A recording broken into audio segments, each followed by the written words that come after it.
Hello दोस्तों, आप सभी को प्रभु यीशु मसीह के नाम में जय मसीह की इस नए वीडियो के माध्यम से एक बार फिर से मैं आप सभी का स्वागत करता हूं। दोस्तों, आज का जो हमारा वीडियो का टॉपिक है बहुत ही खास और इम्पोर्टेंट टॉपिक है हर एक विश्वासी के लिए।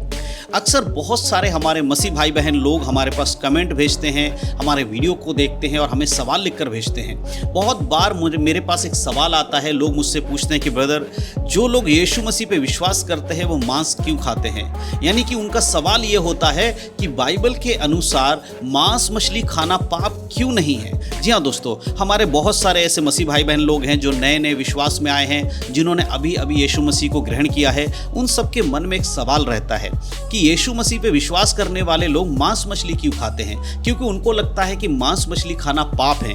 बाकी सारे धर्मों में भी यही बताया जाता है कि मांस मछली खाना पाप है। इसीलिए वो हमसे ये सवाल करते हैं कि आप लोग यीशु मसीह पे विश्वास करते हैं, हम भी चर्च जाते हैं, तो हमें ये जानना है कि यीशु मसीह पे विश्वास करने वाले के लिए मांस मछली खाना पाप क्यों नहीं है। तो आज इस वीडियो के माध्यम से मैं आपको बहुत ही डिटेल में बताने वाला हूं कि आखिरकार एक विश्वासी के लिए मांस मछली खाना पाप क्यों नहीं है। इसके लिए वीडियो को आपको पूरा देखना पड़ेगा और मैं विश्वास करता हूं कि आप वीडियो को पूरा जरूर देखेंगे। और इस वीडियो में मैं आपको बाइबल के वचनों से समझाऊंगा कि एक विश्वासी के लिए मांस मछली खाना पाप क्यों नहीं है। तो सबसे पहले एक बात मैं आपको क्लियर कर देना चाहता हूं। देखिए, बाइबल में कहीं पर भी ये नहीं लिखा है कि जो व्यक्ति यीशु मसीह पे विश्वास करेगा, जो चर्च जाएगा, उसे मांस खाना या मछली खाना जरूरी है। ऐसा बाइबल में कहीं पर भी नहीं लिखा है। बाइबल हमें क्लियर छूट देती है, जिसे मांस खाना है वो खाए, जिसे साग पात खाना है, साग सब्जी खाना, हरी सब्जी खाना, वेजिटेबल खाना है, वो वेजिटेबल खाए, हरी सब्जी खाए। लेकिन पाबंदी नहीं है, किसी को जबरदस्ती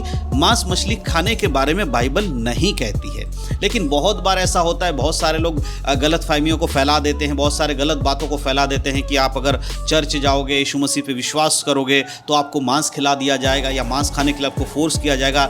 ऐसा बिल्कुल भी नहीं है। लेकिन ये भी सच है कि बाइबल मांस मछली खाने के विषय में मना नहीं करती है। तो आज मैं बाइबल के वचनों से आपको बताने वाला हूं। देखिए, सबसे पहली चीज, यीशु मसीह ने भी अपने वचनों में बाइबल में ये कहा है कि मांस मछली खाने से कोई अशुद्ध नहीं होता है, वो पाप नहीं है। अगर आप मत्ती रचित सुसमाचार की किताब और उसका 15 अध्याय की 11 आयत में देखेंगे तो यीशु मसीह ने वहां पर साफ साफ कहा है, यीशु मसीह ने वहां का लिखा है, जो मुंह में जाता है वह मनुष्य को अशुद्ध नहीं करता, पर जो मुंह से निकलता है वही मनुष्य को अशुद्ध करता है। यहाँ पर प्रभु यीशु मसीह खाने पीने की वस्तु को शुद्ध ठहराते हुए लोगों को ये कह रहे थे कि जो कुछ हम मुंह से खाते हैं वो हमारे शरीर के अंदर जाता, वो हमें अशुद्ध नहीं करता है, लेकिन जो कुछ हमारे अंदर से आता है वो हमें अशुद्ध करता है। यानी कि जब कोई व्यक्ति कुछ खाता है तो उसके पेट में जाता है और बाद में मल मूत्र के द्वारा उसके शरीर से निकल जाता है, लेकिन जो बातें, जो इच्छाएं हमारे अंदर से आती हैं, हमारी आत्मा, हमारे मन में से आती हैं, वही हमको अशुद्ध करती है। यदि एक व्यक्ति मीट मछली नहीं खाता है लेकिन वो बुरी आदत में रहता है, दूसरों के लिए बुरा सोचता है, दूसरों को गाली देता है, दूसरे के प्रति बुरा मन रखता है, वो अशुद्ध हो जाएगा। लेकिन खाने वाला, मीट मछली खाने वाला अशुद्ध नहीं होता है। इसीलिए बाइबल के अनुसार बुरी भावनाओं से हमें बचना है, बुरी आदत से हमें बचना है, बुरे चाल चलन से हमें बचना है। जो कुछ हम खाते हैं उससे हमारे शरीर का ही शरीर में जाता है, परंतु हमारे आत्मा में कोई हानि नहीं होता है। ये बात हमें समझना बहुत ज़रूरी है। बहुत बार लोग इस बात को नहीं समझते हैं और उन्हें यह लगता है कि बाइबल के अनुसार मीट मछली खाना पाप नहीं है, बाइबल गलत, इस तरह की धारणाओं को वो लेकर आ जाते हैं। लेकिन एक चीज़ और मैं आपको बताना चाहता हूँ, इस संसार को बनाने वाला परमेश्वर है। जो कुछ हम देखते हैं इन सबको किसने बनाया? इन सबको परमेश्वर ने बनाया। मनुष्य को परमेश्वर ने बनाया, पेड़ पौधों को, जीव जंतुओं को, सबको परमेश्वर ने बनाया। इसीलिए परमेश्वर की इच्छा, जो परमेश्वर अपनी इच्छाओं के अनुसार आज्ञा देते हैं, वो मनुष्य के लिए मानना चाहिए। सही या गलत ये मनुष्य डिसाइड नहीं करता, हम इसको डिसाइड नहीं कर सकते। इसको परमेश्वर ने ही पहले से डिसाइड किया क्या सही है क्या गलत है। और परमेश्वर का नियम कहता है, एक मनुष्य के अंदर से आने वाली बुरी भावनाएं उसे अशुद्ध करती हैं, कुछ वो खाता वो अशुद्ध उसको नहीं करती है। देखिए, सबसे पहले एक और बात मैं आपको बता देना चाहता हूं कि मनुष्य के अंदर ही आत्मा है, जानवरों के अंदर आत्मा नहीं होता है।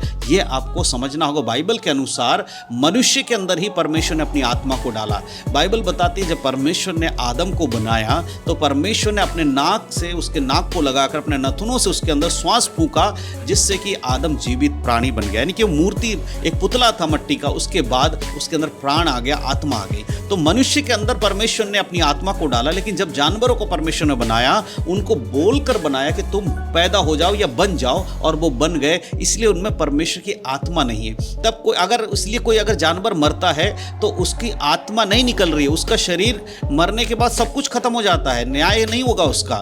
एक कीड़ा मर गया तो उसका खत्म कहानी, लेकिन एक इंसान के मरने के बाद उसकी आत्मा का न्याय होगा, परमेश्वर के पास जाएगा, वो स्वर्ग और नरक में डाला जाएगा, दोनों में से किसी एक जगह जाएगा। तो इसीलिए बहुत इंपॉर्टेंट है चीजों को समझना। जब परमेश्वर ने मनुष्य को बनाया था तब परमेश्वर ने मनुष्य को हरे पत्ते, साग सब्जी इनको खाने की आज्ञा दिया था।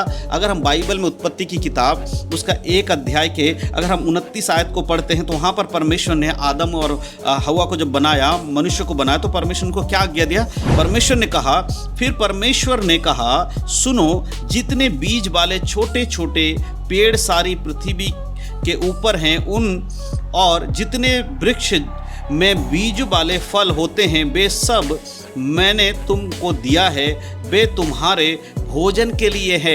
यहाँ पर परमेश्वर आदम और हव्वा को बनाकर यहाँ पर डायरेक्टली मांस मछली खाने के लिए नहीं कहा था। शुरू में परमेश्वर ने उन्हें साग पात खाने के लिए ही कहा था, लेकिन बाद में परमेश्वर ने उन्हें साग पात के साथ साथ मांस मछली खाने की भी आज्ञा दिया था। इसीलिए बहुत सारे लोगों को ये लगता है कि परमेश्वर ने इस वचन को पढ़कर बोलते, देखो तुम्हारे बाइबल में तो ये लिखा है कि परमेश्वर ने कहा है कि तुम्हें साग पात खाना चाहिए, तो फिर मांस मछली क्यों खाते हो? तो उनके लिए एक और वचन मैं देना चाहता हूं। अगर आप उसी उत्पत्ति किताब के 9 अध्याय और उसके 3 और 4 आयत को पढ़ेंगे तो वहां पर आपको यह बात क्लियर हो जाता कि जिस परमेश्वर ने सृष्टि की शुरुआत में यानी कि आदम को बनाने के समय यह आज्ञा दिया था कि उसे हरे पत्ते या साग सब्जी को खाना चाहिए, उसी परमेश्वर ने फिर से मनुष्य को, नूह के वंशजों को क्या आज्ञा दिया उसको सुनने की आवश्यकता है। यहां पर 3 आयत में इस प्रकार से लिखा है, उत्पत्ति 9 के 3 में परमेश्वर कहते हैं, सब चलने वाले जंतु तुम्हारा आहार होंगे, जैसा तुमको हरे हरे छोटे पेड़ दिए थे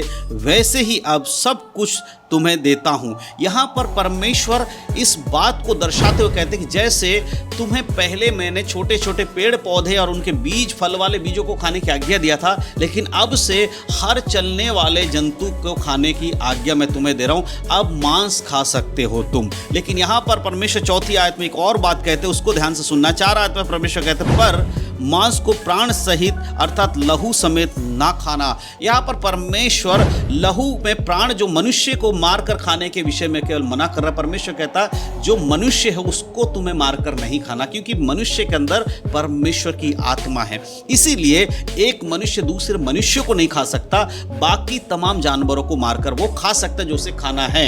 इसलिए बाइबल क्लियर है। बाइबल के अनुसार मांस मछली खाना पाप इसलिए नहीं है क्योंकि परमेश्वर ने इन सब की सृष्टि किया है और परमेश्वर ने क्या खाना है क्या नहीं खाना है वो परमेश्वर ने बताया, किसी मनुष्य ने नहीं बताया।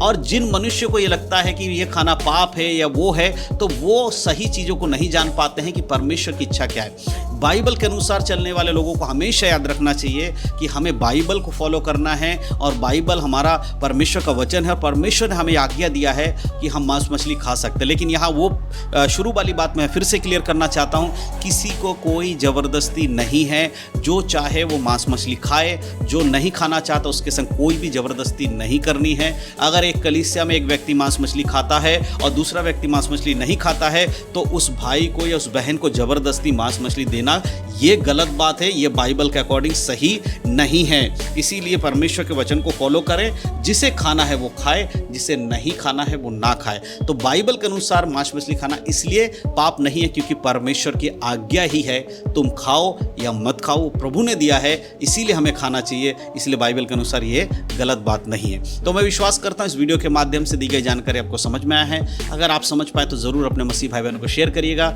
उनको भी सवाल का जवाब पाने के लिए मदद करिएगा। परमेश्वर इन सब बातों के अंदर आप सबको आशीष दे। यीशु मसीह के नाम में सबको जय मसीह की। God bless you.